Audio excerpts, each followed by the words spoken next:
এত কি ভাবছো আফরা? মিসেস নাবিলা ডাকে ওর ধ্যান ফিরল। অবাক প্রসন্ন হয়ে বলল, আপনি হঠাৎ কথা জিজ্ঞেস করছেন যে? একজন ছেলের মা কেন একটি মেয়েকে এ ধরনের কথা জিজ্ঞেস করে তা তোমার ধারণা আছে? রহস্যের হাসির আদলে কথাটি বললেন মিসেস নাবিলা। আফরার মনের গভীর সন্দেহে এবার গভীর থেকেও গভীরতর হলো। নিশ্চিত ওনার কোনো একটা পরিকল্পনা আছে এসব নিয়ে। তাই আফরা খুবই সূক্ষ্মভাবে এড়িয়ে গেল মিসেস নাবিলাকে। বলল, আমি একটু বাইরে টি স্টেটটা ঘুরে আসি, ঘরে ভালো লাগছে না। টি এস্টেটের নাম করে গেলেও আফরার উদ্দেশ্য ছিল একবার ফারহানের সাথে দেখা করার। তবে সে বাড়িতে নেই, ঘরে তালা ঝুলে আছে। আফরা এতে অবাক না হয়ে পারল না। ছেলেটা সেই যে সকালে উত্তরগাঁও থেকে গাড়ি নিয়ে বেরোলো, আর খবরই নেই। অবশ্য ইলা বলেছিল যে ফারহান আগে নাকি ঘরেই থাকতো না, ফজরের আজানের পর বেরোতো আর ফিরতো রাত 12:30টার পর। সিলেটের সীমান্তবর্তী অঞ্চলে রাত 12টায় বাহিরে থাকা চারটিখানি কথা নয়, প্রায়শই সেনাবাহিনীর চার্জ পড়ে আশেপাশে। তবুও ফারহানের হুঁশ হলো না। এই মিটিং ওই মিটিং, এই নেতা ওই নেতার সাথে সাক্ষাতের জন্য ছুটে যেত যখন তখন। যদিও হরতাল বা কারফিউ হয় তবে তো কথাই নাই। এ সময় হয়তো জেলে মামলা খাটা আসামি হয়েছে, নতুবা গুলিবিদ্ধ হয়ে ঘরে বসে থেকেছে। এমন একটা পাষাণ মানুষের তবুও মানুষের জন্য রয়েছে গভীর চিন্তা। এখনও তাই এখানকার মানুষদের প্রয়োজনে ছুটে যেতে দ্বিধা করে না। কলেজ লাইফেও শুধু ছাত্রদের অধিকারের জন্য রাজনীতিতে জড়িয়ে পড়লেও পরে মিশে গেল সাধারণ মানুষের অধিকারের লড়াইয়ে। ছেলেটা ছোট থেকে কষ্ট নিয়ে বড় হয়েছে, তাই একটু হলেও বোঝে মানুষের সান্নিধ্য লাভের ব্যাপারটি। আফরার বুক চিরে বেরিয়ে এলো দীর্ঘশ্বাস। তারপর পুরো দুপুর নিজ মনেই সবুজে সমারোহ চা বাগানের মাঝে বিচরণ করতে লাগলো। অদূরেই দেখা যাচ্ছে ভারতের মেঘালয়ের উঁচু উঁচু পাহাড়। সেই সাথে মনে পড়ছে এখানে এতদিনের থাকা সমস্ত ঘটনাগুলো, শ্রীমঙ্গলের প্রতিটি কোণায় বিচরণের মধুর স্মৃতিগুলো। হঠাৎই ওর পেছন থেকে শোনা গেল এক শক্ত পুরুষালী কণ্ঠ। মেঘালয়ের মতো আপনারও কাউকে মুগ্ধ করার ক্ষমতা আছে আপনার এই ক্ষমতা মানুষকে এতটাই মুগ্ধ করবে যে আপনার কথাই নিউরনে আলোড়িত হতে বাধ্য। আফরা মাথা ঘুরিয়ে পেছনে তাকালো। কথাটা বুঝতে ওর পাক্কা 2 মিনিট লেগেছে, কেননা ফারহানের এই কথাগুলো ছিল খুবই কঠিন। তবে যেই না কথাগুলো ও ধারণ করতে পারল, সারা শরীরে এক অন্য রকম অনুভূতি ছেয়ে গেল। চোখে মুখে উৎফুল্লতার রেশ। ফারহান দাঁড়িয়ে আছে গাছে হেলান দিয়ে, হাত জোড়া ভাঁজ থাকলেও ঠোঁটে রহস্যময়ী হাসি। শ্যামবর্ণের এই লোকটি মুহূর্তেই যে কাউকে পাগল করার মতো তীব্র ক্ষমতা নিয়ে এসেছে বোধহয়। আফরা এবার খানিকটা এগিয়ে এলো ফারহানের কাছে। ফিসফিসালো কণ্ঠে বলে উঠল, কাউকে মুগ্ধ করতে পারবো কিনা জানি না, তবে আপনাকে মুগ্ধ করতে পারলেই চলবে। নিঃসংকোচ কথা ওর। ফারহান ভেবে পায় না এই মেয়ে এতটা খোলামেলা সহজ সরল কেন। বাঙালি মেয়ে মানেই তো লজ্জার আবরণ আর অস্বস্তি ঘিরে থাকবে, তবে এসব কিছুই ওর মধ্যেই নেই। ফারহান ভ্রু উঁচিয়ে বলল, আমার সাথে ফ্লার্ট করা ট্রাই করছেন? আগে প্রচুর ফ্লার্ট করতাম ছেলেদের সাথে, তবে আপনাকে দেখে ওসব ভুলে গিয়েছি, এমনকি ভবিষ্যতেও করব না। আবারও একবার বিষয় খেলো ফারহান আফরার কথায়। এই মেয়ের রূপের তেমন তেজ, কথাবার্তার তেজ যেন সীমা অতিক্রম করেছে। ভ্যাবসা দুপুর, তবুও বহমান ফুরফুরে হাওয়া। দুপুরের রোদ্দুর পশ্চিম থেকে খানিকটা হেলে যাওয়াতে জানান দিচ্ছে যে কিছুক্ষণ পরেই বিকেল ঘনিয়ে আসবে। বর্ষাকালের বিকেলটা অনেক সুন্দর। অন্য এলাকাগুলোর কথা ফারহান তেমন জানে না, তবে এই চায়ের রাজ্যের শেষ বিকেল ওর কাছে দুর্দান্ত লাগে। মাঝে মাঝে ক্লান্তি নির্নিমেষে এভাবেই সিক্ত পথের এক কোণে বসে নিবিড়ভাবে অনুভব করত বিকেলটা। তবে ফারহানের সেই বিকেলগুলোতে কাজ করতো এক ধরনের শূন্যতা। মনে হতো কিছু একটা নেই ওর সাথে, ওর মধ্যে কিছু একটার কমতি আছে, যার জন্য এই প্রকৃতি ওকে আপন করে নিচ্ছে না। ফারহান এসব ভাবনা বন্ধ করে গাছে হেলান দেওয়া অবস্থাতেই আফরাকে জিজ্ঞেস করলো, এই অসময়ে বাংলার বাইরে কেন ঘুরছেন এখানে? এমনি ঘুরছিলাম, বাড়িতে মিসেস নাবিলা ছাড়া কেউ নেই তো, তাই ভালো লাগছিল না। ফারহান কিছু বলল না। আফরা এবার চোখ জোড়া ছোট ছোট করে বলে উঠল, আচ্ছা, আপনি তখন উত্তরগাঁও থেকে কোথাও উদয় হয়ে গিয়েছিলেন বলেন তো? ফারহান এবার কি বলবে ভেবে পেল না, কেননা সবার অগোচরে সে গিয়েছিল নিজাম সাহেবের সাথে দেখা করতে। ইলেকশনের জন্য ওমর খুব ঝামেলা করছে, আর ফারহানের হুট করে উধাও হয়ে যাওয়ার ব্যাপারটা কেউই ভালো চোখে দেখছে না। আবার তখন ফারহান এই চক্রান্তের মূল কালপ্রিটের বিপক্ষে থাকার কারণে ওপর মহল থেকে অগোচরে নির্দেশ এসেছে ফারহানকে মেরে ফেলার জন্য। নিজাম সাহেব তাই ওকে সাবধান করে বলে দিয়েছেন কিছু দিনের জন্য এলাকাটি ত্যাগ করতে। ওমরের হাত অনেক দূর পর্যন্ত, তাই ওকে মেরে ফেলতেও দুবার ভাববে না। ফারহান সূক্ষ্ম চালিয়ে এড়িয়ে খানিকটা সন্দিহান হওয়ার ভান করলো আফরার মুখপানে চেয়ে। জিজ্ঞেস করলো, আপনাকে কেন বলবো? আমার লাইফ আমার যেভাবে ইচ্ছা সেভাবে লিড করতে পারি। অ্যাট এনি চান্স আপনি কি আড়ালে আবডালে আমার উপর নজর রাখছেন? ইন্টারেস্টিং। শেষ কথাটি ফারহান বলল রম্য কণ্ঠে, চোখে মুখে চরম কৌতূহলতার ছাপ। আফরা আমতা আমতা করে বলল, আমি আমি কেন আপনার উপর নজর রাখবো? সেটা তো আপনিই জানেন। কেন নজর রাখেন আমার উপর? বলেই ফারহানের ঠোঁটে দুষ্টু হাসি ছড়িয়ে পড়ল। আফরাকে এভাবে উত্ত্যক্ত করে ভালো লাগছে বেশ। ফারহান জানে আফরা ওর প্রতি দুর্বল, আর এর সুযোগটা নিতে ফারহান কখনোই বিলম্ব করে না। আফরা মুখ ফুলিয়ে বলল, এমন কিছুই না। আমি আমি তো এমনিতে জিজ্ঞেস করেছিলাম। আমায় নিয়ে আপনার একটু বেশিই চিন্তা আফরা। শুনুন, আপনি এখানে আমার জন্য চিন্তা করতে আসেননি, এসেছেন ঘোরাফেরা করতে। আর আপনি সেরকম কিছু না করে আমার পেছনে পড়ে আছেন। উফ, you are too much silly girl Afra. আফরার রাগে অপমানে মুখ কালো হয়ে গেল। একই সাথে নিজেকেও অবাধে গালি দিতে মন চাইছে। আগে তো ও এমন ছিল না, তাহলে এখন এমন টিনেজারদের মতো আচরণ করছে কেন ফারহানের সামনে? যতবারই ও চেষ্টা করে নিজেকে রিপ্রেজেন্ট করতে, অমনি সব ধূলিসাৎ হয়ে যায়। মানুষের কাছে এতটা প্রশংসা পেয়ে কী লাভ যদি পছন্দের মানুষটার সামনেই হাসির পাত্র হতে হয়? আফরা এবার রাগে দুঃখে বাংলোর দিকে ফিরে যেতেই ফারহান ওর হাতের কবজি চেপে নিজের কাছে নিয়ে আসলো। মিহি কণ্ঠে বলল, এত রাগ কোথায় রাখেন আপনি? খালি কথা কথায় ভূতের মতো এদিক ওদিক চলে যান। আবারও আফরার এবার ইচ্ছে করছে ছেলেটাকে কাঁচা চিবিয়ে খেয়ে ফেলতে। ফারহান ভ্রু উঁচিয়ে বলল, রাগ হচ্ছে আমার উপর? অনেক। ইচ্ছে করছে আমায় একেবারে চিবিয়ে খেয়ে ফেলতে? হুম। তাহলে তো আপনার রাগ ঠান্ডা করতে হয় দেখছি। তো যাবেন আমার সাথে? কোথায় যাব? গেলে না হয় দেখতে পাবেন। It's a surprise miss weird girl.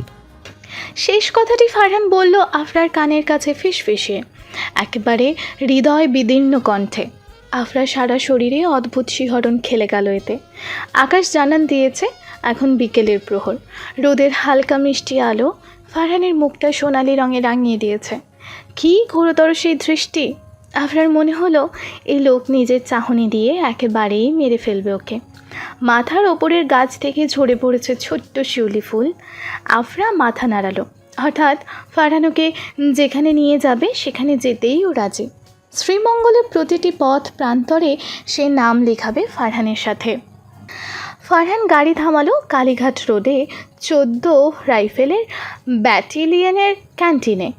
আশেপাশে অনেক মানুষের সমারোহ, বেশিরভাগই পর্যটক বললে চলে।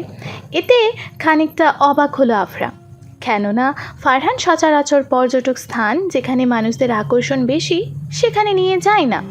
ফারহান এমন জায়গাগুলোতেই নিয়ে যায় যেখানে মানুষের সমাগম কিছুটা কম হলেও সুন্দর মোহনীয় পরিবেশে প্রকৃতিকে এক অন্যভাবে উপভোগ করা যায়। আফরা গাড়ি থেকে নেমে পরখ করে নিল আশপাশ। সূর্য পশ্চিম আকাশে ঢলে যাওয়ার পর নেমে গিয়েছে আঁধার, তবুও আলোর সমারোহ কালীঘাট রোডটি অনন্য লাগছে দেখতে। আফরা এবার জিজ্ঞাসু দৃষ্টিতে তাকালো ফারহানের দিকে, বলল, এখানে আমায় কেন নিয়ে এসেছেন ফারহান? ওই যে তখন বললাম না, আপনার মুড ভালো করার জন্য নিয়ে এসেছি। ফারহানের নিষ্প্রভ কণ্ঠ। মনে মনে চরম বিরক্ত হলো আফরা। একে তো ফারহান পুরোটা পথে কোনো কথা বলেনি, আর আফরা এই প্রশ্নটা করার পর বরাবর একই উত্তর দিয়ে যাচ্ছে। আফরা এবার কৌতূহল নিয়ে অন্যত্র তাকালো। এই লোকের সাথে কথা যত কম বলা যায় ততই ভালো, নাহলে তেরা তেরা উত্তর দিয়ে মাথা বিগড়িয়ে ফেলবে। ফারহানের পিছু পিছু আফরা একটি চায়ের দোকানের সামনে এলো। নাম নীলকণ্ঠ টি কেবিন। শ্রীমঙ্গলের অন্য 4-5টা চায়ের দোকানের মতো এটি না, বেশ সুন্দর আর পরিপাটি করে সাজানো এই দোকানটি। ফারহান এক কোণে বসে পড়ল এবার, সেই সাথে আফরাও। আফরা এবার জিজ্ঞেস করলো, আমরা কি এখানে চা খেতে এসেছি? হ্যাঁ। আপনার তো জানার কথা যে আমি চা তেমন একটা খাই না। ফারহান মিহি হেসে হাতের মোবাইলটা আর হাত ঘড়িটা খুলে সামনের টেবিলে রেখে দিল। আজ আবহাওয়াটা ঠান্ডা, তাই ফারহানের শীতল রূপে বেশ আকর্ষণীয় লাগছে। ঠোঁটে এক ধরনের চাপা হাসি। ফারহান একটু টেবিলে ঝুঁকে আফরার চোখে মনোনিবেশ করলো, বলে উঠল, চায়ের দেশে এসেছেন আর চা খাবেন না তা কি সম্ভব? আর আপনার মুড ভালো করার জন্য এই খ্যাতনামা নীলকণ্ঠ টি কেবিন এর 7 রঙের চা হলো বেস্ট। আপনার তো এমনিতেও আকাশের মতো মুড, এই ভালো থাকেন তো এই জ্বলন্ত আগ্নেয়গিরির মতো পারলে আমায় ঝলসে ফেলেন। এখন চা কি খাবেন নাকি ওই ব্রয়লার আমেরিকানদের মতো কফি কফি করে বেড়াবেন? আফরার মুখে কিঞ্চিত রাগের আভাস।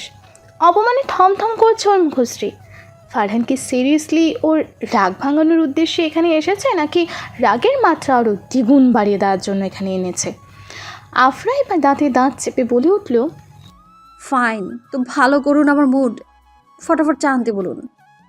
ফারহান মিহি কণ্ঠে গুড গার্ল সম্বোধন করলো আফরাকে। তারপর একজনকে নিয়ে আসতে বলল 2 কাপ সেই বিখ্যাত 7 রঙের চা।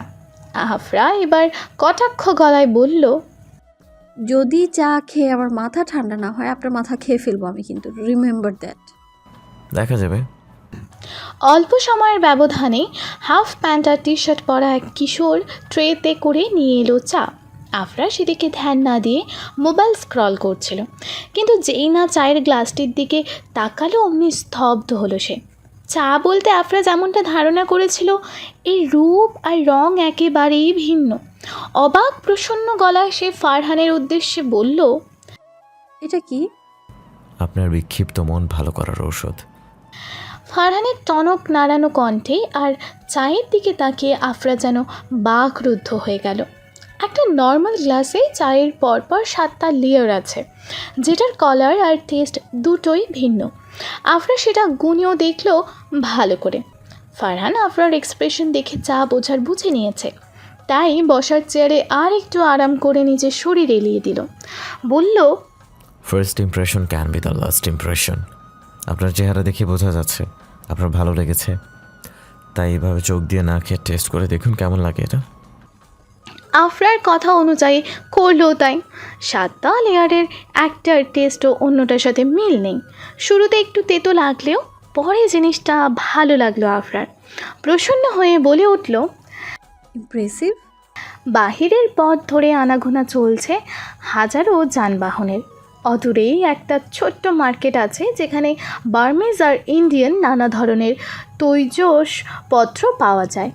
ফলে মানুষের শোরগোল কম নয়। আফরার কেন যেন ভালো লাগলো এসব। শ্রীমঙ্গলে এসেছে আজ অনেক দিন তো হলো, কিন্তু এখানে মানুষ একেবারেই কম। আর আফরা এত জনমানবহীন জায়গায় বসবাস করে অভ্যস্ত না কখনোই। আফরার হঠাৎ মনে পড়তে লাগলো আমেরিকাতে থাকাকালীন দিনগুলোর কথা। রাতে এই সময় প্রায়ই সে পার্ট টাইম জব শেষ করে বেরিয়ে পড়তো ওয়াশিংটন ডিসির ব্যস্ততম সড়কগুলো বিচরণ করতে। আফরা ছিল বাউন্ডুল্লে ধরনের মেয়ে।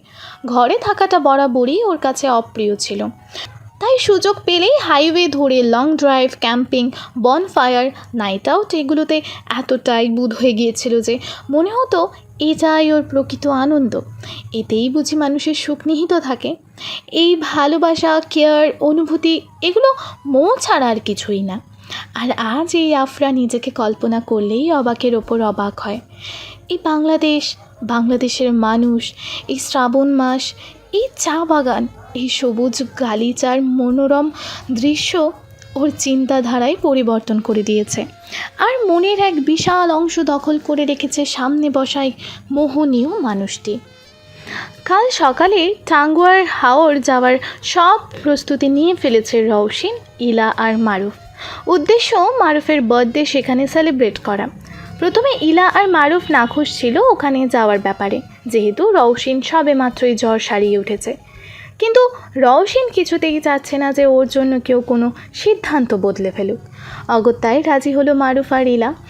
তাছাড়া টাঙ্গুয়ার হাওড়ে যেহেতু ওদের সাথে আফরা, ফারহান আর ফাহিমও যাচ্ছে, তাই আনন্দটা নেহাত কম নয়। ওদের পরিকল্পনা প্রথমে ছিল সকালে ঘাটে গিয়ে একটা ট্রলার সারাদিনের জন্য ভাড়া করবে, কিন্তু ফাহিমের পরামর্শ সাপেক্ষে ওরা সবাই এক রাত সেখানে আড্ডা দেবে বললে ধাতস্থ করলো। ইলা আর মারুফের মনে এতে তুমুল আনন্দ, সেই সাথে খুশির জোয়ার। তবে রৌশিন ওপর দিয়ে হাসির আবরণ দিয়ে রেখেছে শুধু। ওর ভেতরটা একটু উকি মারলেই দেখা যাবে ভেতরে ভেতরে দুঃখে কষ্টে ছাড়খাড় হয়ে যাচ্ছে মেয়েটি। ফাহিমের সেই কথাগুলো ভেঙে দিয়েছিল ওকে। ফাহিমেরই বা কী দোষ? সে কি কখনো বলেছে যে সেই রৌশিনকে ভালোবাসে? ওর মনে আফরার জন্য অনুভূতি আছে, সেটাই অনেক। অ্যাটলিস্ট রওশিন নিজের ভালোবাসার মানুষটিকে না পেলেও সে কাম্য করে ফাহিমের খুশিটা। নিবিড় রাতের আকাশে দৃশ্যমান লক্ষ লক্ষ তারা, একফালি চাঁদের আলো খেলার আবরণে এখানকার প্রতিটি রাস্তা মায়াবী মনে হচ্ছে আফরার কাছে। গাড়ি ড্রাইভ করছে ফারহান, ওর সুগভীর নয়নের দৃষ্টি সামনের পিচ ঢালাই পথের দিকে। হেডলাইটের আলোতে সামনের আধার আংশিক কেটে গেলেও পুরোপুরিভাবে কেটে যায়নি। কিছুক্ষণ আগেই রামনগরে পেপারের দোকানটার সামনে ফাহিমের সাথে দেখা হলো ওদের। অবশ্য ফাহিমই কল দিয়ে ওদের আসতে বলেছে। ফাহিমের হাতে ছিল বিশাল দুটি ব্যাগ, ঘামে ভিজে ছিল ওর প্রশস্ত কপাল, ঠোঁট দুটো ক্লান্তির দরুন কাঁপছে তিত্তির করে। ফারহান জিজ্ঞেস করলো, হাতে এসব কি ফাহিম? কালকে হাওড় যাচ্ছি না, ওসবের জন্য কিছু জিনিস কিনলাম। খালি হাতে গেলে ইলা গলা টিপে মেরে ফেলতো আমায়। আফরাকে দেখা মাত্রই অবাক হলো ফাহিম, জিজ্ঞেস করলো, আফরা, আপনি এখানে যে? আফরা কিছু বলতে যাবে তার আগেই ফারহান বলে উঠল, আমি নিয়ে এসেছি ওকে। কেন, কোনো সমস্যা ফাহিম? ফারহানের নিদারুণ কণ্ঠ। সচরাচর ও এমনভাবে কখনোই ফাহিমের সাথে কথা বলে না। মিসেস নাবিলা বা মিস্টার ইফাজের সাথে ফারহানের যেমনই সম্পর্ক হোক না কেন, ফাহিমের সাথে ওর বন্ডিং প্রচণ্ড ভালো। তবে এই প্রথম একটি বিশেষ কারণে ও এড়িয়ে যাচ্ছে ফাহিমকে। কারণটির নাম আফরা। ফারহান জানে না ফাহিমের সাথে আফরাকে দেখলে ওর মনে এত অস্থিরতা বিরাজ করে কেন। তবে যেই দিন থেকে ফারহান জানতে পেরেছে যে ফাহিম পছন্দ করে আফরাকে, তখন থেকেই ও যেন প্রচণ্ড বিচলিত মনে করে নিজেকে। মনে কাজ করে তুমুল উত্তেজনা। এই উত্তেজনা যে আফরাকে নিয়েই, এই নিয়ে ওর মনে কোনো সন্দেহ নেই। ফারহানের এমন কথায় ফাহিম তেমন কোনো প্রত্যুত্তর দিল না মনে মনে। তবে এমন কাজে অবাক হলো বেশ। ফাহিমের কাজ আছে, মিস্টার ইফাজ বলেছেন হসপিটালের ডিউটি সম্পন্ন করে একটু বাজারের দোকান থেকে ভাড়া তুলে আনতে। তাই ব্যাগগুলো ফারহানের গাড়ির ডিকিতে তুলেই সে অন্য রাস্তায় পা বাড়ালো। তারপর আফরা আর ফারহান উদ্যত হলো নেলসন টি এস্টেটের উদ্দেশ্যে। কালীঘাট রোড থেকে নেলসন টি এস্টেটে যাওয়ার পথে আর একটা টি এস্টেট পড়ে, নাম নূরজাহান টি এস্টেট। সিলেট বিভাগের অন্তর্গত এই নূরজাহান টি এস্টেট এখানকার সবচেয়ে বড় টি এস্টেটগুলোর মধ্যে একটি। আসলে এটার পরিধি বিশাল, যা রাতের আধারে বাহির থেকে দেখলেই ভালো মতো বোঝা যাচ্ছে। আফরা এবার ঘাড় বাঁকিয়ে ফারহানের দিকে তাকালো। ফারহান বলল, কিছু বলবেন? আফরা দীর্ঘশ্বাস ফেলে, মনে মনে আওড়িয়ে নেয় একটু শান্তি মতো এই ছেলেটার রূপও উপভোগ করতে পারবে না। কথাটি অন্যদিকে ঘোরানোর জন্য সে বলল, আপনি কি কাল সত্যি যাচ্ছেন আমাদের সাথে হাওড়ে? যাওয়ার তো ইচ্ছে ছিল না। তাহলে এখন যাওয়ার ইচ্ছে হলো কেন? ফারহান ড্রাইভ করতে করতেই একবার মাথা ঘুরিয়ে দেখে নিল আফরাকে, তারপর গম্ভীর কণ্ঠে বলে উঠল, আপনার জন্য? ফারহান হয়তো কল্পনাও করতে পারবে না যে ওর এই কথাটি কত গভীর প্রভাব ফেলেছে আফরার মনে। আফরা হতভম্ব, নিষ্প্রভ, কেননা ও কল্পনা করতে পারেনি এমন উত্তর ফারহান দেবে। আফরার চোখের পলক ফেলা যেন বন্ধ হয়ে গিয়েছে এমন হৃদয়ঘাতী কথায়। নিশি রাতে বহমান ফুরফুরে বাতাস, অদূরে লম্বা ডানা মেলা গাছগুলো ঝাঁপটিয়ে চলেছে নিজের ডালপালা। ফারহান নামক এই পুরুষটি আফরার কাছে এই ডানা ঝাপটানো গাছগুলোর মতোই মনে হচ্ছে এখন। আফরা বিড়বিড়িয়ে বলে উঠল, আপনার পাগলামোগুলো এখন দৃশ্যমান আমার কাছে ফারহান।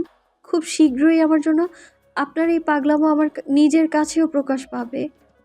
আমি জানি না কেন আপনি আমার নিজে থেকে দূরে সরিয়ে রাখছেন, তবুও আমি জানি এটা আপনি বেশি দিন পারবেন না, কারণ প্রেম কখনোই লুকিয়ে রাখা যায় না। আর আমি তো আপনার দুর্বলতা, সেটা তো লুকিয়ে রাখা অসম্ভব। আজ ভোরে পাখির কলকাতানো সংকেত দিচ্ছে এই তো সময় ঘনিয়ে এসেছে টাঙ্গুয়ার হাওড়ে যাওয়ার। পিটপিট করে চোখ খুলল আফরা। মুখের ওপর পূব দিকের বারান্দা ভেদ করে আছড়ে পড়ছে রোদ্দুর। সকালবেলা সীমান্তবর্তী এই পূর্ব দিকটা অনন্য সুন্দর মনে হয় আফরার কাছে। রোদ্দুরের আনাগোনা দেখলে মনে হয় যে সূর্য বুঝি বাংলাদেশে ওপারে থাকা ভারতের মেঘালয়ের পাহাড়গুলোর সাথে রৌদ্রময়ী লুকোচুরি খেলছে। এসব কিছু দেখেই আফরার মন প্রসন্ন হয়ে গেল। টাঙ্গুয়ার হাওড়ে যাওয়ার ডেট পিছিয়ে গিয়েছে বিশেষ কারণে, আর এর মধ্যে হয়ে গেছে অনেক কিছু। অনেক দিন পরও একটা শান্তির ঘুম দিয়েছিল। ফারহানের সাথে কাটানো সময়গুলো খুবই সাধারণ প্রেক্ষাপটের ভিত্তিতে মনে হলেও ওর কাছে এগুলো অনেক বিশেষ স্মৃতি। আফরা হন্তদন্তভাবে উঠে ফ্রেশ হয়ে নিল। ইলার রুমে গিয়ে দেখলো ইলাও ঝড়ের গতিতে রেডি হচ্ছে। মেয়েটা বরাবরই লেট লতিফ, কোনো কাজ সময় মতো করা একেবারে অসম্ভব ওর জন্য। ইতিমধ্যে ফাহিম আর মারুফ থেকে বেশ কয়েকটা ঝাড়িও খেয়ে ফেলেছে। আফরা তপ্ত শ্বাস ফেলে ইলার উদ্দেশ্যে বলল, তুমি জানো যে লেট করলে ফাহিম তোমায় বকবে, তাহলে এত লেট কেন করলে? আর আপু বইলো না, ঘুমটা কাটাতেই পারছিলাম না। আর কতক্ষণ লাগবে তোমার? ফাহিম ডাকছে তো। এই তো হয়ে গেছে, তুমি নিচে যাও ওদের কাছে, আমি আসছি। আফরা তারপর নিচে ড্রয়িং রুমে পা বাড়ালো। আজ আফরা একটা বেগুনি রঙের সালোয়ার কামিজ পরেছে। এই জামাটি আফরা নিয়েছে ইলার কাছ থেকে। আফরা সালোয়ার কামিজে অভ্যস্ত না, ওর মনেও পড়ে না ও লাস্ট সালোয়ার কামিজ কবে পরেছিল। তবে এই বেগুনি রঙটা ওর ফর্সা গায়ে মারাত্মকভাবে ফুটে উঠেছে। সিঁড়ি বেয়ে আফরা নামার সময়ে ওর চোখাচোখি হলো ফাহিমের সাথে। ফাহিম কিছুক্ষণ আফরার এই রূপে বিমূঢ় হয়েছিল, তবে আফরা চোখ সরিয়ে ফেলল ফাহিম থেকে। সেদিন রাতে মিসেস নাবিলা আর মিস্টার ইফাজের কথার সাপেক্ষে ফাহিমকে এড়িয়ে যাওয়াটাই ওর জন্য ভালো। আসলে সেদিন রাতে ফারহানের সাথে বাড়িতে ফেরার পর রাতে মিসেস নাবিলা আর মিস্টার ইফাজ এসেছিল আফরার কাছে। আফরা তখন খাওয়া দাওয়ার পর্ব ছুটিয়ে আনমনে সোশ্যাল মিডিয়া স্ক্রল করছিল। তখন ওনাদের একসঙ্গে নিজের ঘরে দেখে খানিকটা বিস্মিত হয় আফরা। তবুও সেটা আফরা প্রকাশ করলো না। ভদ্রতার খাতিরে বলল, দাঁড়িয়ে আছেন কেন আঙ্কেল আন্টি? বসুন না। মিস্টার ইফাজ আর মিসেস নাবিলা বসে পড়ল খাটের এক প্রান্তে। মিস্টার ইফাজের মধ্যে খানিকটা জড়তা কাজ করছে দেখে আফরা ভ্রু কুচকাল। বলল, এত অকওয়ার্ড ফিল করছেন কেন আঙ্কেল? কিছু বলতে চান? বলে ফেলুন, আমি শুনছি। আসলে মিস্টার ইফাজ এতটুকু বলে থেমে গেলেন। আফরা আবারও বলল, আসলে কি আঙ্কেল? চরম বিরক্ত হচ্ছেন মিসেস নাবিলা নিজের স্বামীর এমন গর্ধব টাইপ ব্যবহারে। এমন জরুরি কথা যদি এভাবে ছন্নছাড়া হয়ে বলতে থাকে তাহলে কেই বা গুরুত্ব দেবে ওনার কথায়। মিসেস নাবিলা ভাবলেন, না, এমন গুরুত্বপূর্ণ কথা স্বামীর আশায় রেখে দিলে চলবে না, ওনাকে নিজেই কথাটি এগোনোর ব্যবস্থা করতে হবে। বলেই মিসেস নাবিলা এবার আফরাকে জিজ্ঞেস করলেন, তোমার বাবার সাথে কথা হয়েছে তোমার আফরা?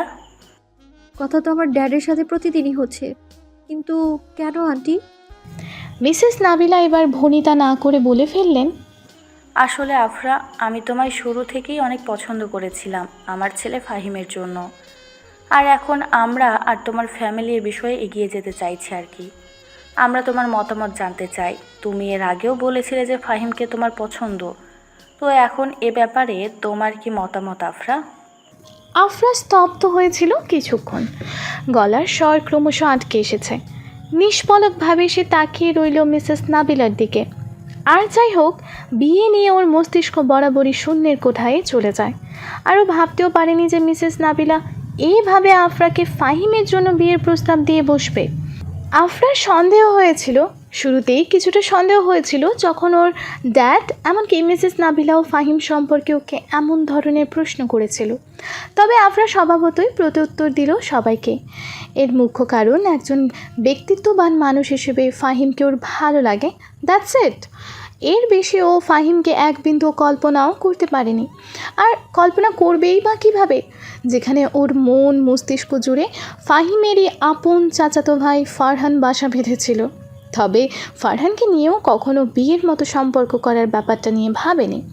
সেখানে মিসেস নাবিলার এতটা এগিয়ে যাওয়া রীতিমতো চুপসে দিয়েছে ওকে।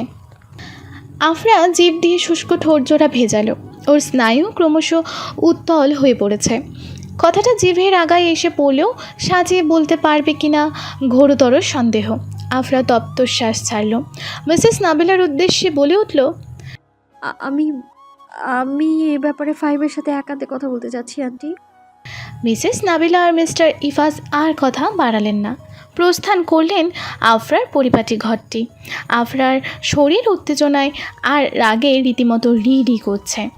এখানে আসার পর এই প্রথম নিজ থেকে কল দিল মাকে। আফরা কোনো মতে নিজের রাগ চেপে রেখেছে। ওর মম কল রিসিভ করা মাত্রই আফরা কাট গলায় বলে উঠল, Where are you, Mom? I wanna talk with you. It's urgent. বলতে পারো, আমি পুরো ফ্রি। মিসেস নাবিলার সাথে কি কথা হয়েছে তোমার আর ড্যাডের? ও, উনি তো তোমার বলেছে সব কথা। আফরার মাথায় দপ করে আগুন জ্বলে উঠল। চিৎকার করে বলে উঠল, How dare you, Mom? Without my permission তুমি আমার লাইফে ইন্টারফেয়ার করছো। যেদিকে আমি আমার বিয়ে নিয়ে ভাবিনি, তুমি ভাবার কে হও? আমার বিয়ে নিয়ে দাও। মুখ সামলে কথা বলো আফরা, বেয়াদবি একটা সীমা আছে। বুলশিট, স্টপ করো প্লিজ। আর তুমি ভাবলে কি করে তুমি বললেই আমি বিয়েতে রাজি হয়ে যাব?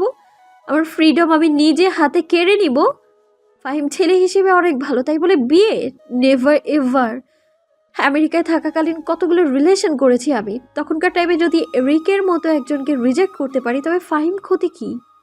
ফাহিম আর এরিক এক না আর অ্যাফি? থমথমে গলায় বললেন মিসেস নীলু।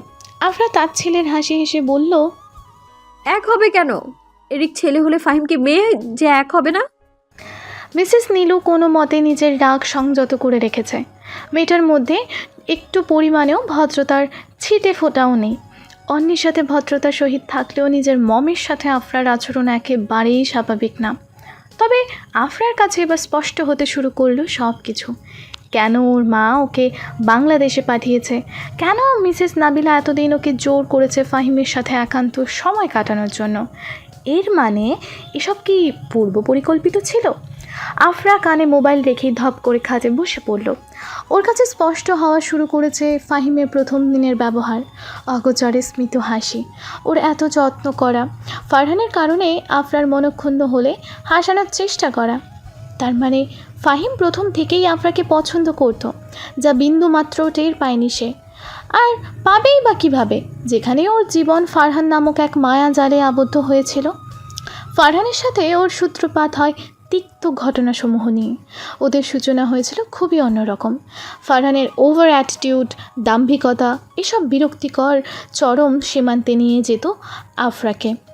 আর এই বিরক্তিটাই আস্তে আস্তে হৃদয় গভীরত্ব লাভ করে এতটাই ছড়িয়ে পড়ে এখন মন মস্তিষ্কে কেবলমাত্রই ফারহানের বসবাস, যার দরুন ফাহিমকে নিয়ে ভাবার চিন্তাও করেনিও।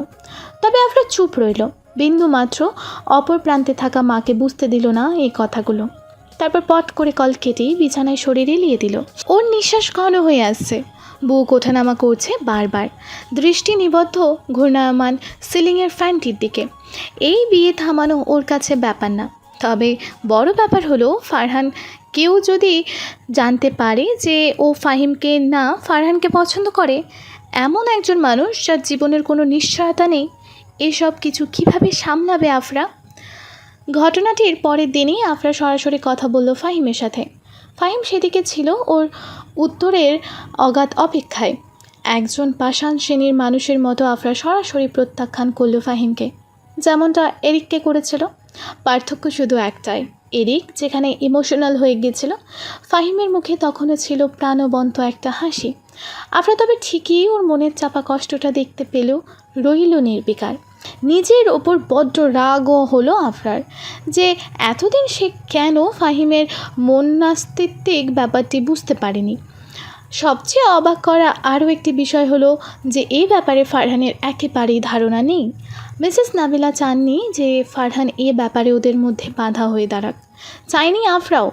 কেননা ফারহান যদি একবার জানতে পারে যে আফরা আর ফারহানেরই নিজের আপন চাচাতো ভাই ফাহিমের ব্যাপারটি বিয়ে পর্যন্ত এগিয়ে গিয়েছিল, তবে ফারহান আর যাই হোক আফরার কাছাকাছি কখনোই আসার চেষ্টা করবে না।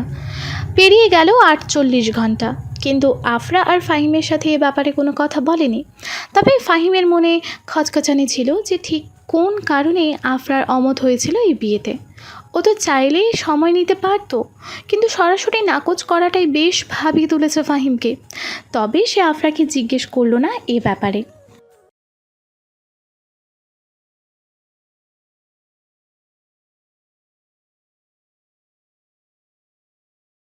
ফাহিম দীর্ঘশ্বাস ছাড়ল, মনে মনে আওড়িয়ে নিল এমন জিনিসের প্রতি নজর দিতে যেটা কখনোই ওর হবে না। তারপর নিজেকে সহজ করে আফরার উদ্দেশ্যে বলল, আপনি রেডি আফরা? হুম। মারুফের সাথে বাইরে চলুন তাহলে, ফারহান বাইরেই আছে। স্নিগ্ধ সকালের এই সময়ে বাতাসটা অত্যন্ত ফুরফুরে থাকে। ফারহানের প্রয়োজনীয় সব জিনিসপত্রগুলো এক এক করে গাড়িতে উঠিয়ে নিল। টাঙ্গাউর হাওর যাওয়া হবে, সকলেই উঠেছে। ফারহান সকালে উঠেছে বললে ভুল হবে। ফজরের মুহূর্তেই সাব্বিরা শামসু তাকে এসে ডেকে তুলেছে। সাব্বিরা শামসুও যাবে ওদের সাথে টাঙ্গাউর হাওরে। এর জন্য কেউ খুশি হোক না হোক, বেজায় খুশি হয়েছে চঞ্চলা ইলা। ফারহান সব কিছু গাড়ির পেছনে রেখে একবার গাড়িতে একটু হেলে দাঁড়িয়ে রইল, দৃষ্টি নিবদ্ধ অপেক্ষারত মানুষগুলোর আসার দিকে। অবশেষে সেই প্রহর কাটিয়ে সর্বপ্রথম এলো বেগুনি সালোয়ার কামিজ পরনে এক অপরূপা নারী। ফারহান একবার তাকেই আর চোখ সরাতে পারল না। ওর বোধ অনেক পরে আন্দাজ করতে পেরেছে যে মানবীটি কে। ঘাড়ের একটু নিচ পর্যন্ত ঢেউ খেলানো চুল, কোণে সুন্দর করে সিথি করা, হাতে কোহিনূরের মতো ঝকঝক করা ব্রেসলেট, আর সেই লোভনীয় রূপ। ফারহানের হৃদয়ের কম্পন বন্ধ হয়ে গিয়েছে ক্রমশ। আফরাকে সালোয়ার কামিজে এতটা সুন্দর লাগতে পারে এ নিয়ে ওর ধারণা ছিল না বিন্দু মাত্র। আফরা বুঝতে পারছে ফারহানের এই দৃষ্টি, তবু ওর মধ্যে লাজুক ভাবটা টেনে আনতে পারল না। ওর বেহায়া দৃষ্টি বরাবর ফারহানের বিমুগ্ধ চোখগুলোতে ডুব দিতে যেতে চায়। অজান্তেই ফারহান শীতল কণ্ঠে বলে উঠল, সুন্দর। এছাড়া আর কোনো রূপ কথা হলো না ওদের মাঝে। আফরা একটা জিনিস ভালো মতোই খেয়াল করেছে, ওদের মধ্যে কথাবার্তা খুব বেশি একটা হয়নি, তবুও মন দুজনকে খুব কাছাকাছি টেনে নিয়ে এসেছে। এই প্রণয়ের পরিণয় আদৌ হবে কি না কে জানে। ফাহিম ইলা রওশিন আশা সাপেক্ষে শুরু হলো তাদের যাত্রা। প্রথম শাহজালাল মাজার পেরিয়ে সুনামগঞ্জ, তারপর সুনামগঞ্জের বড় ব্রিজের থেকে তাহিরপুর নৌকাঘাটে। গাড়ির একেবারে পেছন সিটে আফরা আর রওশিন বসেছিল। দুজনের মধ্যে অনেক আলাপচারিতা হয়েছে, আবার মাঝে মাঝে ডুবেও গিয়েছে সকালের এই বর্ণিল সৌন্দর্যে। তারপর 8:30 নাগাদ ওরা পৌঁছালো সুনামগঞ্জের তাহিরপুর নৌকাঘাটে। নৌকা আগেই ভাড়া করে রেখেছিল ফাহিম, তাই খুঁজে পাওয়া আর দরদাম নিয়ে তেমন একটা বেগ পেতে হয়নি। একে একে নৌকায় উঠে পড়ল ফাহিম, ফারহান, রওশিন, সাব্বির, শামসু, মারুফ আর ইলা। শুধু দাঁড়িয়ে রইল আফরা। এত উঁচু আর ঢেউয়ের তালে নাচানো নৌকাতে উঠতে বেশ বেগ পেতে হয়েছে। ফাহিম খেয়াল করেছিল বিষয়টা। অতঃপর আফরার উদ্দেশ্যে হাত বাড়ানোর আগে ফাহিমকে চরম অবাক করে দিয়ে হাত এগিয়ে দিল ফারহান। আফরা কিছুক্ষণ ওর হাত বাড়ানো দেখে প্রতিক্রিয়াহীন হয়ে রইল, যার দরুন নিচু হলো ফারহান। আড়ষ্ট ভঙ্গিমায় বলে উঠল, আমার হাত ধরুন আফরা, আমি আপনার সাথে আছি। কখনো আকাশের মতো নীল, কখনো আয়নার মতো স্বচ্ছ এমন স্নিগ্ধ রঙে রাঙা পানিতে টইটুম্বুর এই টাঙ্গাউর হাওর। ইতিমধ্যে ট্রলারের ইঞ্জিন স্টার্ট হওয়াতে সেটা তাহিরপুর ঘাট থেকে ছুটে অনেক দূরে চলে গিয়েছে হাওরের উদ্দেশ্যে।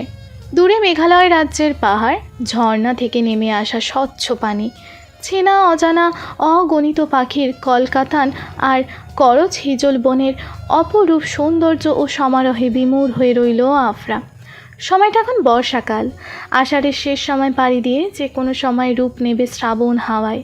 চারিদিকে তাই থই থই করছে জলাধার। আকাশ পরিষ্কার, সে নীল আকাশের সাথে হাওরের পানিকে লাগছে আয়নার মতো স্বচ্ছ। ইলা, রওশিন, মারুফ তিনজন ট্রলারের ছাদে চড়ে জম্পেশ আড্ডা দিচ্ছে। সাথেই বসে রয়েছে আফরা। তবে ওদের আড্ডায় মেয়েটার কোনো হুঁশ জ্ঞান নেই। ইলা জিজ্ঞেস করলো, আপু এত চুপ হয়ে আসছো কেন তুমি? এখানকার রূপের কারণে চুপ হয়ে আছি। মিনমিনিয়ে বলে উঠল আফরা। ওর ঘোর এখনও কাটেনি। অপার নয়নে তাকিয়ে রইল সে প্রশস্ত হাওরের দিকে। অগোচরে মুচকি হাসল রওশিন। আফরা মেয়েটার এই বিমূঢ় রূপে মারাত্মক লাগে। তাই তো ফাহিম বোধহয় পছন্দ করেছিল আফরাকে। ভাবতেই দীর্ঘশ্বাস ছাড়ল রওশিন। মাঝে মাঝে আফরাকে দেখলে ওর হিংসে হয়। এক কথায় প্রচণ্ড রকমের হিংসে হয় এমন সুন্দর রূপ দেখে। আচ্ছা, আফরার 1% রূপ যদি আজ রওশিনের কাছে থাকতো, তবে কি ফাহিমও পছন্দ করতো রওশিনকে? পরক্ষণেই এসব উদ্ভট চিন্তা মাথা থেকে ঝেড়ে ফেলে দিল রওশিন। বিড়বিড়িয়ে বলে উঠল, দুনিয়াটাই এমন, যে যাকে চায় তাকে সে পায় না, তার গুরুত্বটাও বোঝে না। আফরা যেহেতু ক্যামেরা নিয়ে এসেছিল তাই অনেকগুলো ছবি তুলে নিল হাওরের। ইতিমধ্যে নিচ থেকে ট্রলারের ছাদে উঠে এলো ফারহান। কপালে ফারহানের বিন্যস্ত অল্প বিস্তর ঘাম।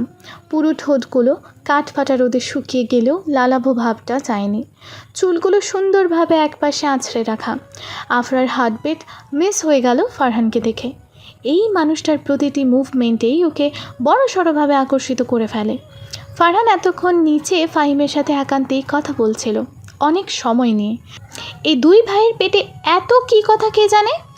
আফরার হঠাৎ মনে হলো এই সময় যদি অগোচরে ফারহানের একটা ছবি না তোলা হয় তবে ঘোরতর পাপ হবে। ঘোরতর পাপ। এমন মোক্ষম সুযোগ আর কখনো নাও পেতে পারে। তাই সময় বিলম্ব না করেই অগোচরে ফারহানের কয়েকটা ছবি তুলে নিল আফরা। কিন্তু ওর ভাগ্য সহায় ছিল না আজ। শেষ ছবিটা তোলার সময় ক্যামেরার সাথে চোখাচোখি হলো ফারহানের। ধরতে পারল যে কী করছে আফরা, তাই তৎক্ষণাৎ সে বাধা দিল আফরাকে। শীতল গলায় বলে উঠল, পারমিশন ছাড়া কারো ছবি তোলা ব্যাড ম্যানার্স জানেন না আপনি? যেখানে আমি ছবি তোলার ঘোর বিরোধী সেখানে আপনি নির্ভয়ে আমার ছবি তুলেছেন। আপনি কি ভাবছেন আপনাকে ছেড়ে দেব? আফরার ঠোঁটে সুচালো হাসি ফুটিয়ে এগুলো ফারহানের কাছে। মিনমিনিয়ে বলল, ছেড়ে না দিলে আমায় ধরে রাখবেন বুঝি? রাখতে পারেন, আই ডোন্ট মাইন্ড। ফারহান অবাক প্রসন্ন হয়ে আফরার দিকে তাকিয়ে রইল কিছুক্ষণ। মনে মনে ভাবতে লাগলো, এমন এক্সট্রোভার্ট টাইপ মেয়ে এই প্রথম দেখল ফারহান। আফরা এমন একজন মেয়ে যার মুখে কোনো বাদ নেই, অনায়াসেই যে কোনো কথা বলে দিতে পারে। ফারহান এবার সূক্ষ্মভাবে এড়িয়ে গেল আফরাকে। আর যাই হোক, এতগুলো মানুষের সামনে কিছুতেই অস্বস্তির শিকার হবে না এই আফরার কাছে। ট্রলার এবার টাঙ্গাউর হাওরের ওয়াচ টাওয়ারের সামনে থেমেছে। রৌদ্রের উত্তাপে ঝিকমিক করছে চারিদিক। টলটলে পানির দৃশ্যটা ওয়াচ টাওয়ারের কাছাকাছি আসার পর খানিকটা ঘোলাটে দেখা দিল। আফরা অদূরেই খেয়াল করলো ইট পাথরের তৈরি একটা সুন্দর ওয়াচ টাওয়ার। মাঝখানে সুন্দর গোলাকৃত করে সিঁড়ি বসিয়ে দেওয়া হয়েছে। আফরা রওশিনকে জিজ্ঞেস করলো, এখানে ট্রলার থামিয়েছে কেন রোশিন? ওয়াচ টাওয়ারের সামনে মূলত সুইমিং করার জন্যই ট্রলার থামায়। সবাই তো অলরেডি প্রস্তুত, তুমিও করতে চাও সুইমিং আপু? ঘোরাফেরা আর সুইমিং এই দুটোর প্রতি বিশেষ দুর্বলতা আফরার। পানি দেখলেই ওর ঝাঁপিয়ে পড়তে মন চায়। আর ফারহানকে সাথে সাতগাঁওয়ের বিলের সেই শেষ অভিজ্ঞতাটা মনে পড়তেই ওর মধ্যে ওয়েদার ডিমান্ডস মনোভাবটা চারা দিয়ে উঠল স্নায়ুতে। ফারহান ইতিমধ্যে লাইফ জ্যাকেট পরে ফেলেছে, সেই সাথে ফাহিম, সাব্বির আর শামসুও। আফরাও এবার পানিতে নামবে বলে পণ করলো। যেই ভাবা সেই কাজ। আচমকা সবাইকে অবাক করিয়ে দিয়ে সে লাইফ জ্যাকেট না পরে ঝাঁপ দিল হাওরের টইটুম্বুর পানিতে। প্রথমে সবাই বিস্মিত হয়ে গেলেও ক্রমেই বোধ ফিরে পেল সবাই। মনে বাসা বাঁধল উদ্রেক। এই ভরা বর্ষায় কীভাবে লাইফ জ্যাকেট ছাড়া পানিতে ঝাঁপ দিল আফরা? কিছু হয়ে গেলে? ফারহান পুরো ব্যাপারটা ভাবার আগেই হঠাৎ পানিতে ঝাঁপ দিল। পানিতে ঝাঁপ দেওয়া দরুন টইটুম্বু শব্দটা কানে বাজছে সবার। এইমাত্র কী করলো এটা ফারহান? ফারহানের এই নতুন গুণের সাথে একেবারে অপরিচিত সবাই। ফারহান এবার সাঁতরেই চলে গেল আফরার কাছে। আফরা ততক্ষণে শীতল পানির সংস্পর্শে এক অন্য আনন্দ ছিল। তবে ওর আনন্দ নিমিষেই থমকে গেল গালে ঠাস করে কিছু একটা পড়তে। ফারহান থাপ্পড় মেরে চোখে। আফরা পানিতে ভাসতে ভাসতেই গালে হাত দিয়ে তাকালো ফারহানের মুখে। রাগে রিডি করছে ফারহানের শরীর, ঠোঁটজোড়া অল্প বিস্তর কেঁপে রক্তিম রং ধারণ করেছে। ফাহিম, সাব্বির, ইলা, মারুফ সহ সবাই অবাক ফারহানের এমন কাণ্ডে। এই প্রথম ফারহান কোনো মেয়েকে কষে চর মারল, তাও কিনা এমন একজন যে ওদের অতিথি। ছলছল করে উঠল আফরার চোখ, শিথিল হয়ে গেল ওর পুরো শরীর। পানিতে গভীরে তলিয়ে যাওয়ার পূর্বেই ফারহান শক্ত করে ওর কোমর চেপে টেনে নিয়ে এলো নিজের কাছে, নিজের বুকের সাথে মিলিয়ে ধরল আফরার সিক্ত শরীর। ফারহান এমনভাবে ওকে চেপে ধরেছে যেন ছেড়ে দিলেই হয়তো চলে যাবে পানির গভীর অতলে, যা মোটেও নিতে পারবে না ফারহান। থমথমে গলায় সে বলে উঠল, আপনার কি পাগল আফরা? এভাবে লাইফ জ্যাকেট ছাড়া কি হিসেবে ঝাঁপ দিলেন? এখানকার গভীরত্বের কথা আন্দাজ আছে আপনার?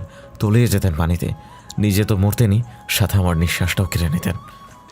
আফরার মস্তিষ্কের নিউরন অচল হয়ে গিয়েছে ছেলেটার কথায়। ফারহানের চোখে মুখে রাগের সাথে ভয় আর উদ্রেকের চরম রেশ। আফরা প্রথমে ফারহানের এমন ব্যবহার নিতে পারছিল না কোনোভাবেই। এতদিন ইগনোর করাও ঠিক ছিল, তবে ফারহান যে কখনো ওকে চর বসিয়ে দেবে এটাও ভাবতেই পারেনি। হু হু করে বইছে হাওরের বাতাস। পানিতে ভেসে থাকা দুজন মানবীর চোখের ভাষা ভিন্ন। যাই প্রথম ফাহিম দেখল অন্য নজরে। কিছু একটা আছে আফরা আর ফারহানের মধ্যে, যা অজান্তেই গভীর থেকে গভীরতর হচ্ছে আরও। নিজের পছন্দের মানুষের কাছ থেকে থাপ্পড় খাওয়ার পর স্বভাবতই একজন মানুষ সেন্টিমেন্টাল হয়ে পড়ে। আফরার ক্ষেত্রে সেই ব্যাপারটি চলে গিয়েছে অতিরিক্ত পর্যায়ে। পুরোটা জার্নিতে আফরা ছিল মুখ গোমরা করে। ফারহান প্রথম অনেক রাগ থাকলেও পরন্তু নিজের ভুল বুঝতে পেরে অনুতপ্ত হয়েছে বেশ। এই একটা দোষ ফারহানের, রেগে গেলে মাথা কাজ করা বন্ধ করে দেয়। কখন ঠিক কী রূপ প্রতিক্রিয়া করা উচিত তা যেন ভুলেই যায় সে। ফারহান তাই পরবর্তীতে আমতা করে সরি বলল আফরাকে। বলল যে এভাবে সবার সামনে চর মারাটা উচিত হয়নি ওর। মারুফ, ইলা, সাব্বির, শামসু, রওশিন সবাই ফারহানের সাথে তাল মিলিয়ে আফরাকে অনুনয় বিনিময় করে চলল ফারহান ভাইকে মাফ করার জন্য। যতই হোক ওদের সবার চোখের মধ্যমণি ফারহান ভাই। এই পুরোটা সময় শুধু নির্বিকারে রইল ফাহিম, গভীর চিন্তায় মগ্ন সে। তখনকার ফারহানের বিরূপ ব্যবহার ভাবিয়ে তুলছে ওকে। ফারহান তখনই ভয়ঙ্করভাবে রাগে যখন ওর নিকটবর্তী কোনো বিষয় নিয়ে বাড়াবাড়ি করা হয়। আপাত দৃষ্টিতে হিসেব করলে আফরা একেবারে দূরের কেউ ফারহানের। আসলেই কি তাই? আর যাই হোক, আজ ফারহান আর আফরা দুজনের মুখের সেই ভাবভঙ্গি দেখেছে ফাহিম নিশ্চিত ওদের মধ্যে কিছু একটা আছে, যেটা হয়তো গভীরতায় ছুঁই। কিন্তু ফাহিম কোনো ক্রমেই মানতে চাইছে না বিষয়টা। ফারহান ওর কাছে আপন ভাইয়ের থেকেও বেশি কিছু। ফারহান আহত অবস্থায় থাকলে নিজের সকল কার্যকর্ম ফেলে সে ছুটে যায় ফারহানের কাছে ওকে রিকভার করার জন্য। একজন রাজনৈতিক নেতা হওয়ার দরুন কম গুলিবিদ্ধের শিকার হতে হয়নি ফারহানকে। এ সময় ফাহিম ছিল ওর পাশে। ফাহিম ফারহানকে এতটাই বিশ্বাস করতো যে আফরার সম্পর্কে প্রথম অনুভূতিটা সে জানিয়েছিল ফারহানকে। আর সেই ভাই ওর কাছ থেকে এত বড় সত্য লুকালো। যদি ফারহান আগেই বলতো যে দুজন দুজনকে পছন্দ করে, ফাহিম কল্পনাও করতো না আফরার ধারে পাশে ঘেঁষার। সেখানে দুটো মানুষই ওর ইমোশন নিয়ে খেলেছে। ফাহিমের মুখ দিয়ে এই প্রথম একটি অশ্রাব্য ভাষা বেরিয়ে এলো ফারহানের জন্য। সুযোগ হোক, ফারহানকে এর জবাবদিহিতা করতেই হবে যে কোনো, এতে বড় সত্যটা সে লুকালো। বিকেলে যখন সূর্য পশ্চিম আকাশে ঢলে পড়ে তখন অপরূপ লাগে দেখতে এই টাঙ্গাউর হাওর। নীলাদ্রি লেকের পাহাড়ি সৌন্দর্য হাওরের টলারে বসা প্রতিটি মানুষকে বিমোহিত করে তুলেছে। অদূরের এক প্রান্তে বসে আছে সাব্বির আর ইলা। আপাত দৃষ্টিতেই ওদের আচার আচরণ সবার কাছে সাধারণ মনে হলেও কেবল মারুফ আর রওশিন জানে পুরো ঘটনাটি। মারুফ এবার রওশিনের কাঁধে বাড়ি মেরে বলল, ওই চড়ুই দুইটা দেখলে মোর হিংসে হরে রৌশিন, চল তুই আর আমি মিলে আরেক জোড়া চড়ুই হয়ে যাই।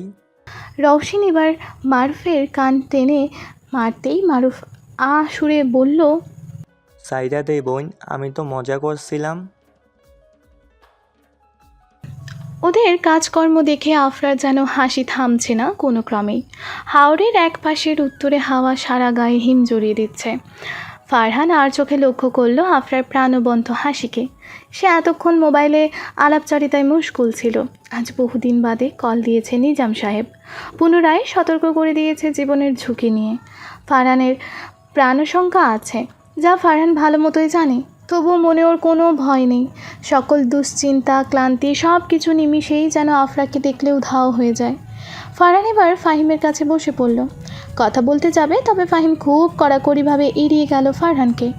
ফারহান হঠাৎ হকচকিয়ে গেল নিজেরই ভাইয়ের এমন কাণ্ডে। হলোটা কি এই ফাহিমের? সন্ধ্যা ঘনিয়ে এসেছে। ট্রলার এবার ছুটে চলল তাহেরপুর ঘাটের দিকে। আফরা ট্রলারের একদম প্রান্তে বসে রইল। পাশে বসলো ফারহান। জিজ্ঞেস করলো, কেমন লাগলো আজকে ট্রিপ? আপনার স্ল্যাব খাওয়া ছাড়া সবটুকু ভালো ছিল। আফরা বলল মিনমিনিয়ে।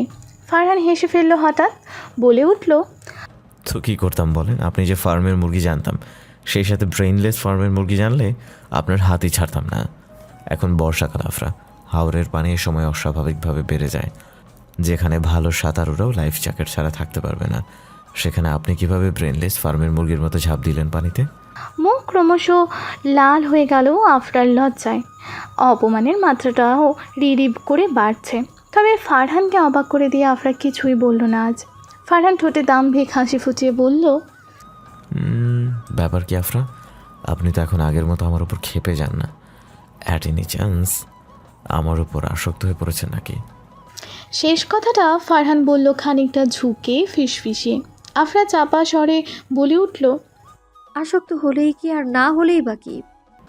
না হলে কিছু না, তবে আমার প্রতি যদি আসক্ত হন সেটা কিন্তু আমার কাছে অনেক কিছু। আফরা খপ করে তাকালো ফারহানের চোখে। ফারহানের চোখ অন্য কিছুই বলছে আজ, যা নিমিষেই আফরার হৃদয় কাঁপিয়ে তুলতে পারবে। হাওড়ের বাতাসের দরুন সমান তালে উড়ে চলেছে আফরার অবাধ্য চুল। বেগুনি সালোয়ার কামিজের ওড়নাও সেই সাথেই উড়ছে। ফারহান কিছুক্ষণ মেঘাচ্ছন্নভাবে আকৃষ্ট হয়ে রইল এই রূপে। মনে নিষিক্ত কিছু উন্মাদনা কাজ করছে। পরক্ষণেই নিজের কাণ্ড ভেবে নিজেরই অবাক হয়। আফরা আফরা নামে এই ভিনদেশি মেয়েটি ওর হিতাহিত জ্ঞান হারিয়ে ফেলেছে। ফারহান ঘোর বশতই আফরার চুলগুলো গুজে দিল কানের পিঠে। বরাবরের মতোই মিহিস্বরে বলে উঠল, সুন্দর। সন্ধ্যার সময়ে সবাই ঘাটে এসে পৌঁছালো। দিক বিদিক ছাড়িয়ে গিয়েছে আধারে। পশ্চিম আকাশের লালাভ আভা এখনও দৃশ্যমান। সবাই নিজের প্রয়োজনীয় জিনিসপত্র নিয়ে ঘাট থেকে নামলো। একে একে সবগুলো রেখে দিল গাড়িতে। তবে বিপত্তি বাঁধল রওশিনকে নিয়ে। বিকেল ঢলে পড়ার পরই রওশিন গভীর নিদ্রায় আচ্ছন্ন হয়ে গিয়েছে। সকালে বেশ সকালে ওঠার কারণেই ওর এ দশা। মারুফ গালে হালকা বাড়ি দিয়ে ডাকলো রওশিনকে। যতটুকু চোখ রওশিন খুলেছে বেশ কষ্ট করেই খুলেছে সে। রওশিনের বাসার রাস্তা যেহেতু ওদের বাসা থেকে একেবারেই উল্টো পথে, তাই এই অবস্থায় কাউকে বাসায় দিয়ে আসতে হবে ঘুমন্ত রওশিনকে। ফাহিম যাবে বলে মনস্থির করল। ফারহানের গাড়িতে যখন ইলা আর আফরা ঢুকছিল, ফাহিম এক পলক আহত চোখে তাকিয়ে নিল রওশিনের দিকে। তারপর গাড়ির ইঞ্জিন স্টার্ট করে রওনা দিল রওশিনের বাড়ির উদ্দেশ্যে। ছিমছাম অন্ধকার। দুধারে উঁচু উঁচু গাছের পাতাগুলো হাওরের ন্যায় দুলছে আনমনে। চা পাতার এক কড়া ঘ্রাণ ভেসে এলো ফাহিমের নাক বরাবর। পাশেই ঘুমন্ত রওশিন, মাথাটা জানালার ধারে বেঁকে বসেছে। ঠোঁটটা সামান্য উল্টানোর কারণে কিউট লাগছে দেখতে। তবে মনে উথাল পাথাল ঝড় ফাহিমের। ফারহানের সেই বলা কথাগুলো, আফরার প্রতি ওর দুর্বল দৃষ্টিগুলো ক্রমেই ভাবিয়ে তুলছে ওকে। মন না চাইতেও সায় দিচ্ছে ওদের অন্তরের কোনো সম্পর্কের ব্যাপারে। এসব ভাবতে ভাবতেই গাড়ি এসে থামলো রওশিনদের বাসার সামনে। ফাহিম তারপর সিট বেল্ট খুলে দিল রওশিনের। এক পলক দেখে নিল ওর ঘুমন্ত মুখশ্রী। তারপর কোমল কণ্ঠে ডাক দিল, রোশিন, এসে পড়েছি আমরা, ঘুম থেকে ওঠো। প্রতিক্রিয়া দেখালো না সে। ফাহিম ছোট্ট করে শ্বাস ছাড়ল, আবার হালকা করে ডাক দিল রওশিনকে। বলল, রোশিন, আর কত ঘুমাবে তুমি? তখন এক অবাক কাণ্ড করে বসল রওশিন।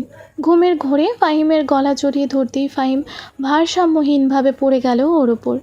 নিজের ঠোঁট জোড়া অস্বাভাবিকভাবে মিশে গেল রওশিনের গোলাপের পাপড়ির ন্যায় ঠোঁটে।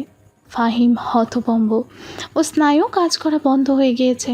নিজের উপর প্রচুর ভার অনুভব করতেই রওশিন যখন পিট করে চোখ খুলল, নিজেদের এমন অবস্থা টের পেতেই হুড়মুড়িয়ে ধাক্কা দিল ফাহিমকে। উত্তেজনায় অস্থির হয়ে গিয়েছে দুইজন। পুরো গাড়িতেই ভ্যাপসা আভাস। রওশিন অস্বস্তির দরুন ঘন ঘন নিঃশ্বাস ফেলছে। ও ভাবতেও পারেনি যে ঘুমের ঘোরে এমন কিছু করে বসবে। রওশিন একদণ্ড গাড়িতে থাকলো না, গাড়ির দরজা খুলে দ্রুত বাড়িতে ঢুকে গেল। এক পলকও তাকালো না সে ফাহিমের দিকে। এদিকে ফাহিম এখনও বাকরুদ্ধ। বেসামালভাবে সে হাত দিল নিজের ঠোঁট জোড়ায়, সেই সাথে চোখের পলক পড়াও যেন বন্ধ হয়ে গিয়েছে। এক নাগাড়ে টানা 2 দিন ধরে বৃষ্টি পড়ছে শ্রীমঙ্গলে। দূর দূর যেখানেই তাকানো যায় শুধু সবুজের সমারোহ।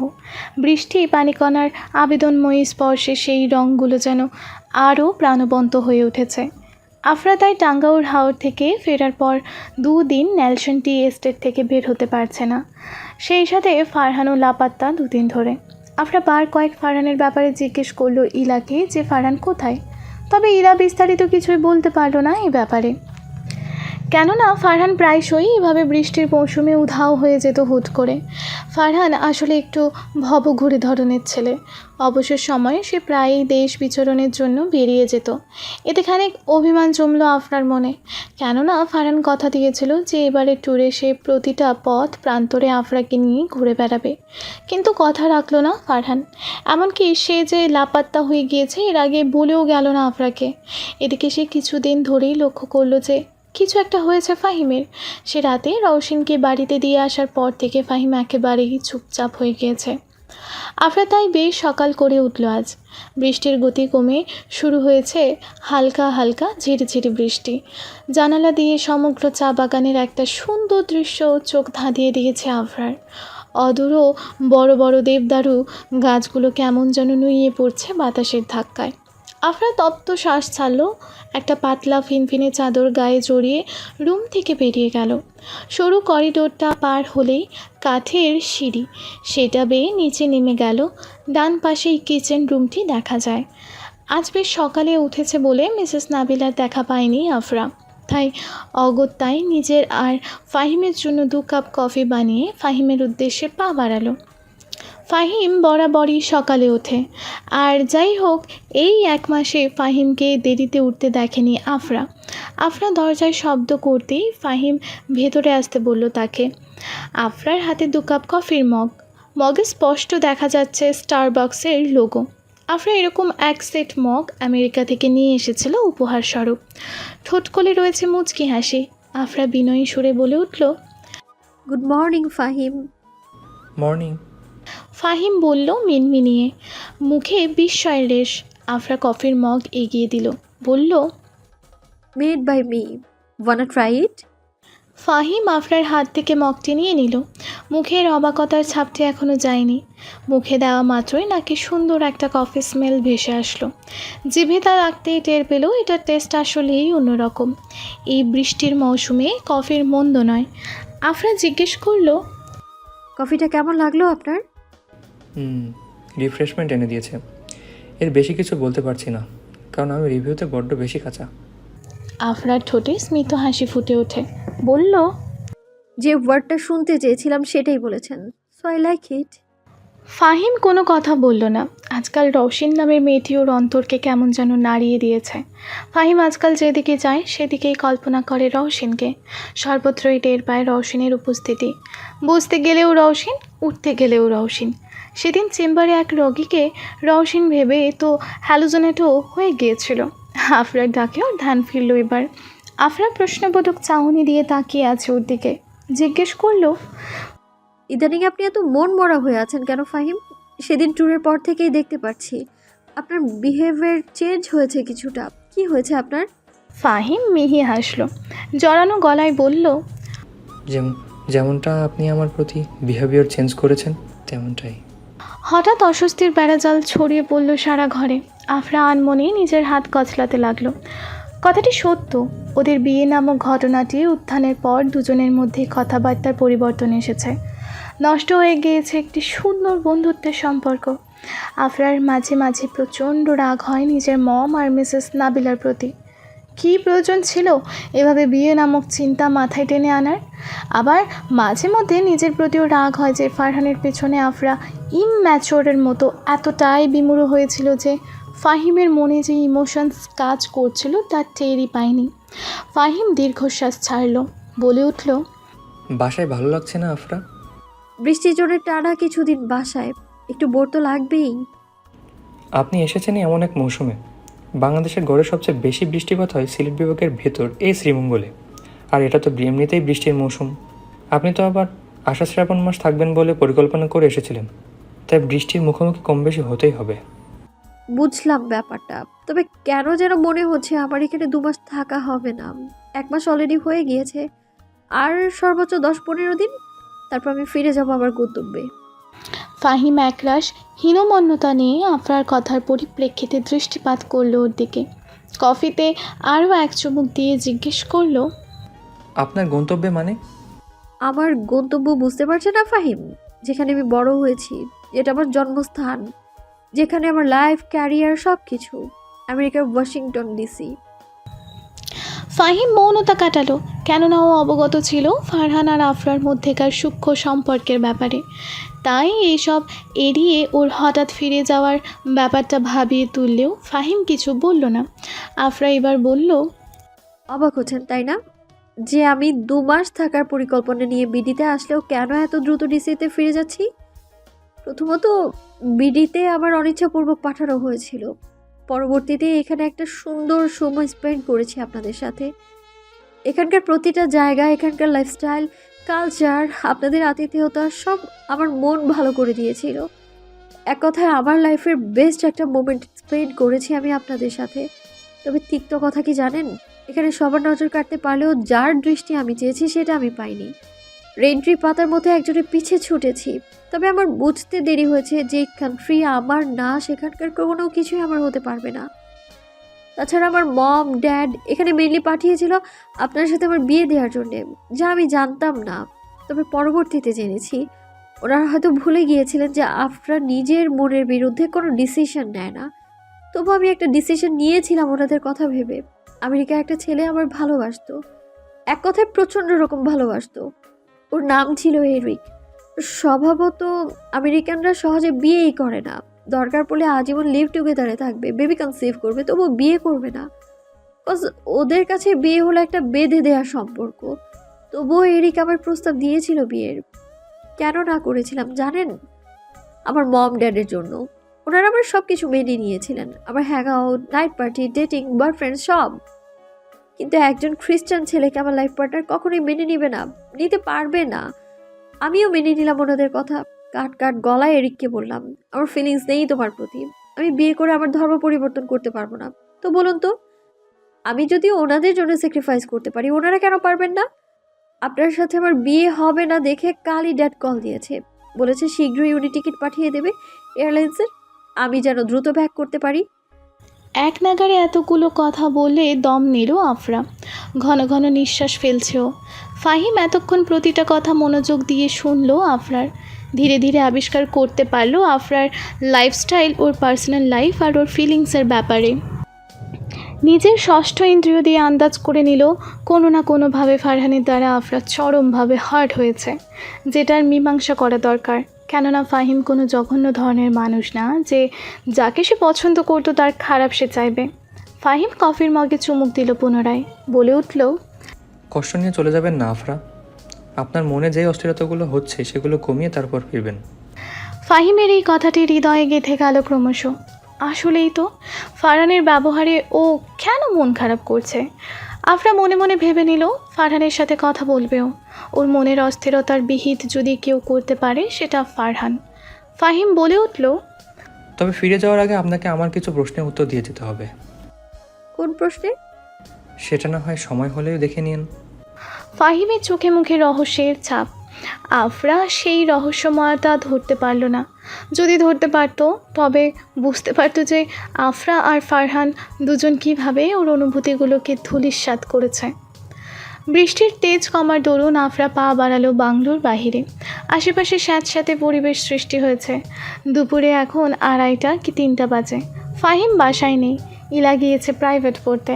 মিসেস নাবিলা এতক্ষণ আপনার সাথে গল্প করছিল, কিন্তু কিছুক্ষণ আগে মিস্টার ইফাজ বাড়িতে আসাতে তাকে ভাত বেড়ে দিতে মগ্ন হয়ে পড়লেন। আফরা তাই বাংলোর বাহিরে পা বাড়ালো। দূর আকাশে ফুটে উঠেছে মিষ্টি রোদ্দুরের আভা। সেই আলো সমগ্র চা বাগানকে দিন দুপুরেই মায়ার রাজ্যে বানিয়ে দিয়েছে। আফরা পা বাড়িয়ে ফারহানের ছোট্ট কুটিরটিতে গেল। উঠানের এক সাইডে জংলা হয়ে আছে, সামনের কাঠের বারান্দার কাঠের একটি রকিং চেয়ার রাখা। দরজায় তালা ঝুলছে দেখে আফরা দীর্ঘশ্বাস ফেলল। জড়ানো কণ্ঠে বিড়বিড়িয়ে বলে উঠল, কোথায় আপনি কমরেড সাহেব? আপনার চিন্তায় এইদিকে যে কেউ অপেক্ষায় আছে সেটার ধারণা আছে আপনার? আজ রওশন খুব ভয়ঙ্কর একটি স্বপ্ন দেখেছিল দিন দুপুরে। সেদিন রাতে ফাহিম আর ওর অপ্রত্যাশিত চুমুর পর স্বপ্নে দেখেছিল যে ফাহিম কানে হাত দিয়ে উঠবোস ঘোরাচ্ছে আর সরি বলছে রওশনকে। যদি কে দোষ ফাহিমের ছিল না, এমনকি রওশনেরও না, তবু এই অস্বস্তির মাত্রা কাটিয়ে তোলার জন্যই রওশন স্বপ্নে ফাহিমকে না বলে দেয়। ফাহিম খুশিতে আরও এক দফা ওর গালে নিজের ঠোঁট স্পর্শ করতেই হড়বড়িয়ে উঠে পড়ে রওশন। কপাল দিয়ে টপ টপ ঘাম পড়ছিল। রওশনের বড় ভাই সাব্বির তা দেখে অবাক হয়ে যায়। একে তো ঠান্ডার দিন, তার উপর ওকে এত ঘামতে দেখে অনবরত প্রশ্ন করতে থাকে শারীরিক অবস্থা নিয়ে। তবে রওশন তা সূক্ষ্মভাবে এড়িয়ে নিজের রুমে চলে গেল। পড়ায় মন দেওয়ার চেষ্টা করলেও যেন পারল না। সে রাতের পর ফাহিমের সাথে একেবারেই দেখা হয়নি রওশনের। দেখা হবেই বা কীভাবে? রওশন তো সে রাতের পর মুখোমুখি হয়নি ফাহিমের, কলেজেও যায়নি, এমনকি যোগাযোগ করেনি এলার সাথেও।